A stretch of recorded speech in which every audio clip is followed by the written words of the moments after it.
dhanka kale qaybo badan oo kamid ah ciidamada Russia ayaa waxay 25 kiiloomitir u soo jirsadeen caasimadda Ukraine ee Kiev sida uu xaqiijiyay wasiirka difaaca UK. in badan oo kamid ah ciidamada dhulka ee Russia ayaa waxay u soo jirsadeen in ka yar 15.5 mayl xarunta caasimadda Ukraine ee Kiev.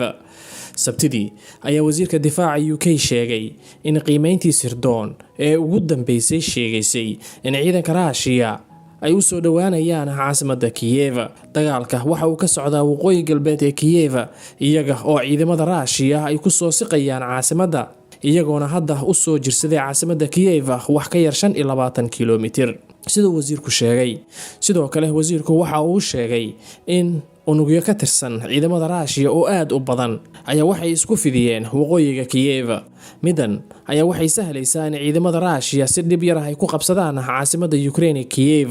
sidoo kale waa isku day kale oo Russia hoos ugu dhigayso weerarada rogaal celiska ah ay ku soo qaadayaan ciidamada Ukraine oo dagaal baan kala dhaxeeyo Russiana dharbaaxooyin loogu geystay dagaaladaasi rogaal celiska ah sida uu sheegay wasiirku.